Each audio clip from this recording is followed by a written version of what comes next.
Hi, my name is Olia Oparina. I'm a director of a short film, I'm Normal. Where did the inspiration for this film come from, and what is the film about? So the film tells a story of a sane woman who fakes the system of an mentally unstable patient to get into a psychiatric ward for a secret experiment. And it was inspired by a real experiment that happened in 1973 called the Rosenhan experiment, where normal people went to psychiatric wards all over the US to see if doctors could tell them apart from mentally ill. And they couldn't. And they kept them there for about a month, treated them for schizophrenia and psychosis. All of the pseudo patients suffered from PTSD. And our main character is the collective persona of all these people, real people who went into the experiment. What attracted you to this experiment and this story to make a short film? So I personally was very surprised when I'm originally from Russia. I came to the US and I saw all these homeless people on the streets. And I was wondering how come a lot of these people, they really need mental care, and they can't get it. I was doing my research and then I found out that in the 70s, a lot of mental facilities were shut down. Partially because of this experiment, but also because of this whole movement, which aimed to improve the facilities and diagnostic system, but it backfired and they got shut down. So I just wanted to shed the light on this issue and why we have so many people that need mental help. Because right now, like if you cannot afford to pay for it, you have only ways to go: to be homeless or to go to jail if you committed a crime per se. If you don't mind me asking, in Russia, is the system pretty different there? It's different because we have government-supported facilities that are free, which the U.S. used to have, but not anymore. Talk to me about your casting. Your cast is so wonderful. Where'd you find your cast? So we were really lucky with Nora Jane Noon. This is our lead character. She was brought to us by our cinematographer, Halina Hutchins, who worked with her on a feature film before that. So that's how it was a personal connection. And we also had this TV actor, pretty famous for his TV series Warehouse 13, Saul Rubinek. We got him through our casting director.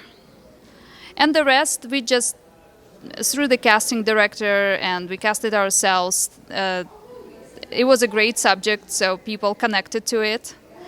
I guess that was pretty easy in that sense. Tell me about your locations, because your locations is a character in itself. So where did you film, and how did you acquire your locations and your set design? We filmed at a real mental ward of that time era. It was in Cal Poly, Pomona. It's a hospital town. It's abandoned. It doesn't work anymore. But they have about over 8 hospitals, if I'm not mistaken, houses, schools. They have it's a town. And the mental ward that we shot at, it was a real psychiatric hospital. With the rooms where patients stayed for years. So they made them their little homes. They had wallpaper there. They had their little stickers and writings. It's still there. It was pretty eerie and disturbing walking the hallways and seeing all of that. There was a lot of furniture left there, so we were able to use that. It really helped with the production design. We had a really good production designer and my good friend Yana Veselova, who recreated the feel of the 70s era. But overall, I guess we were really lucky with that facility. We could shoot inside as well as outside, and it worked for the story. So you had free reign of the place. Right. And it was so big that there were actually a few productions going on at the same time on the same day. Oh, awesome. And we never crossed paths. So what did you learn about yourself professionally and personally while making this project? Well, I learned that I could shoot really fast. I learned that I really love shooting period pieces and on working with the film, because we shot it on film. It was challenging because you cannot see what you're shooting. Why did you choose to shoot on film and not digital? Digital's cheap. Right. But we wanted to recreate that era and that feel of the movies from 70s. Kind of give it this similar tone as in Girls Interrupted, on One Flew Over the Cuckoo's Nest. So we decided it looks completely different when you watch it. It has a great feel to it. I mean, you've done it. You've achieved it. Changing subjects, what are you reading right now? What's on your nightstand? What's on your desk? What are you reading? I'm reading, what am I reading? I'm reading a lot of screenplays. I'm reading this book called Cinematic Storytelling that tells you basically how to write a screenplay in a cinematic way. Because most of writers, not writer-directors, but writers, they sometimes do not know how like visually transition from scene to scene. And that's what they talk about it, and many other things in the book.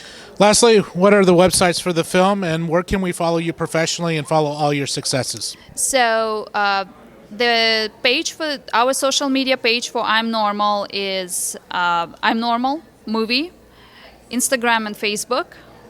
You can find all of our other projects on our Facebook page or my website, which is oliaoparina.com. I think that's it. Yeah. Congratulations on such a great film, and using actual film really captured the feel of the film, and you did a great job. Thank you so much for bringing it to Northwest Arkansas. Thank you.